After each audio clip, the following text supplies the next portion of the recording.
سرخط مهمترین خبرهای روز. جزا برای تعلیم دینی در اینترنت سخت‌تر می شود. مشکل در کار فیسبوک، اینستاگرام و واتساپ و در روسیه برگزاری چرابین‌های عمومی لغو شد.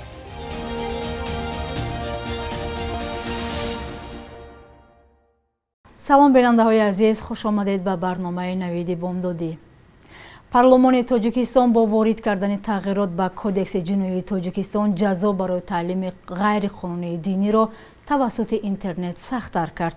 بنا به تغییرات اخیر که به کودکس جنایی تاجیکستان وارد کرده شد، برای مشغول شدن به تعلیم غیر قانونی دینی توسط شبکه‌های اینترنتی جوابگری جنایتی پیش بینی گردید.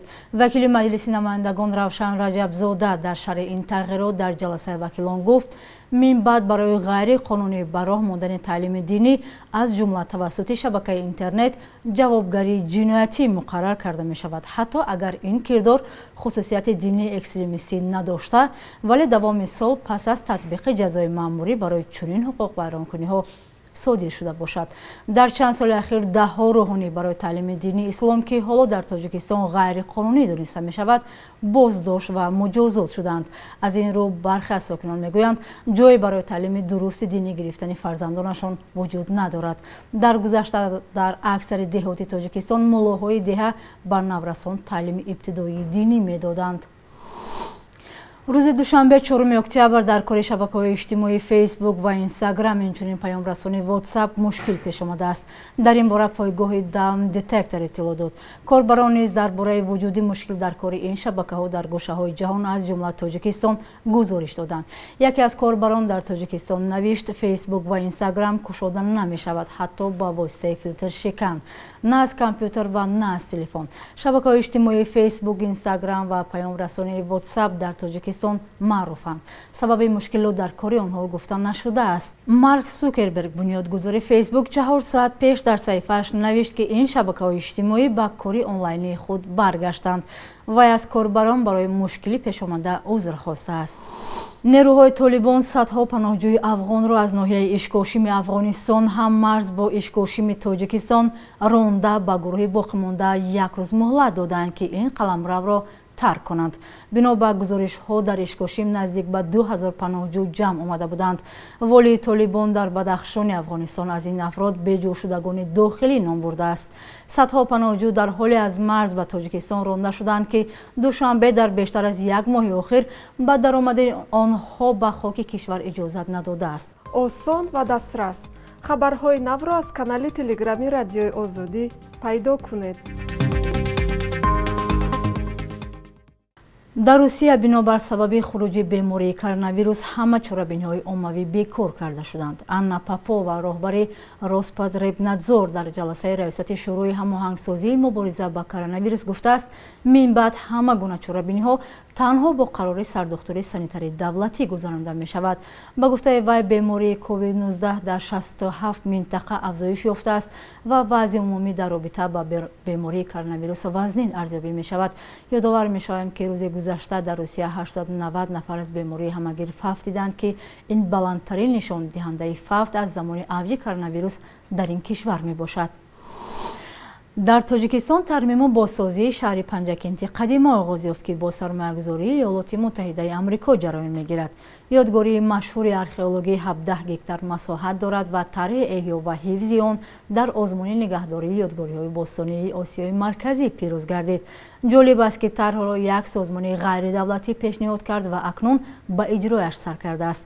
از کوچه‌های شهر قدیم همکاری ما فرزان محمدی گزارش می‌دهد. کار برای بازسازی و احیای شهری که 1500 سال پیش در اینجا وجود داشت در اوج است.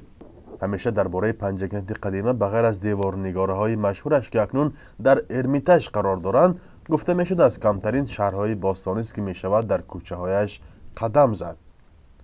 ولی به علت بی‌نگاه‌بین ماندنش آن امروز به ترمیم جدی نیاز دارد. سازمان جمعیتی جوانان پیشرفت گفته است این طرح را در مدت کوتاه انجام خواهد داد.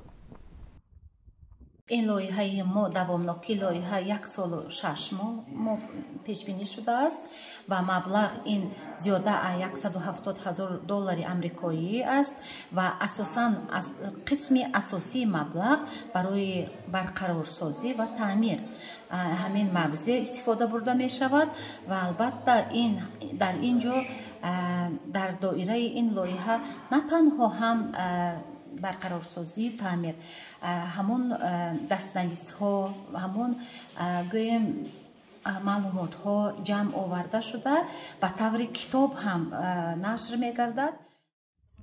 باستانشناسان در اساس کندوکاوها به خلاصه آمدند که بجز برقرار کردن دیواری مدافعوی اینچنین 2 عبادتخانه زردشتی و 2 تالار پذیرایی مهمانی طبق عادتهای مردم قدیمی اینجا را با دیوارنگاره‌های آرایش یافته بنیاد کنند.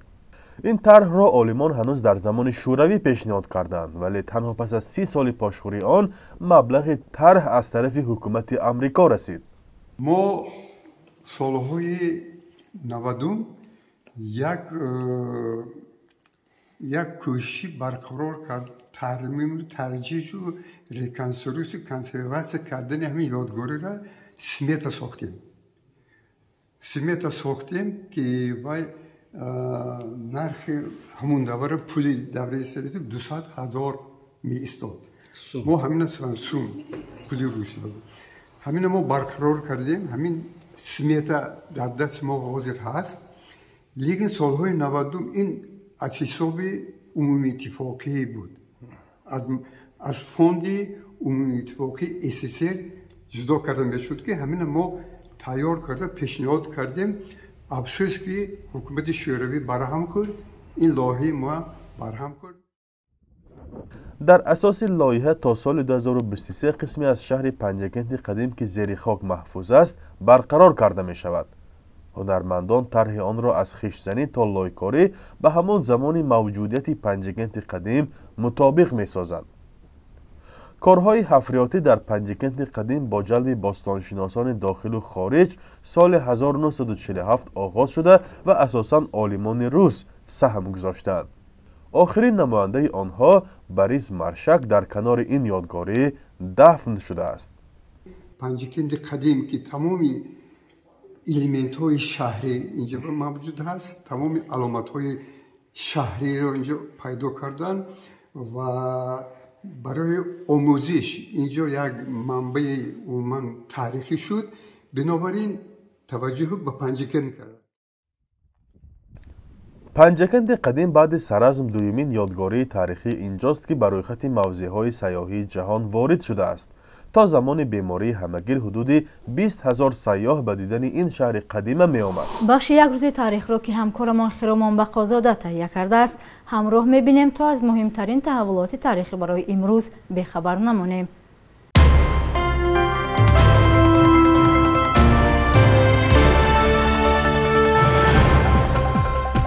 5 اکتبر سال 2012 در جریان سفر پرزیدنت روسیه ولادیمیر پوتین به تاجیکستان سازشنامه حضور پایگاه نظامی این کشور در مدت 49 سال امضا شد.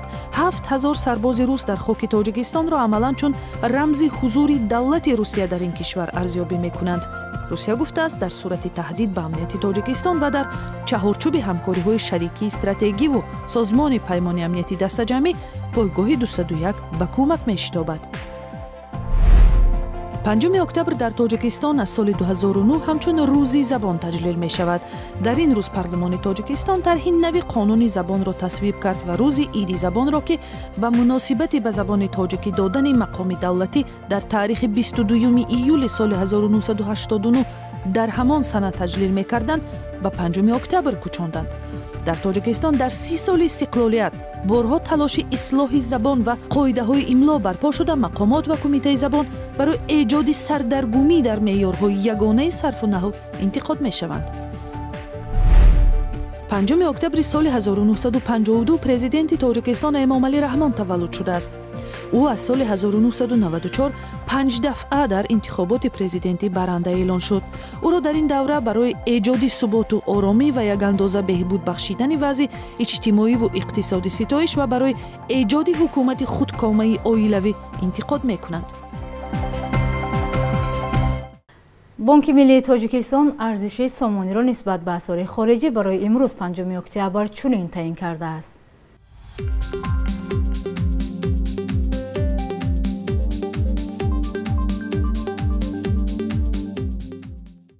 بیننده های عزیز، این بود برنامه نوید بامدادی. تا برنامه بعدی، خدا نگهبان.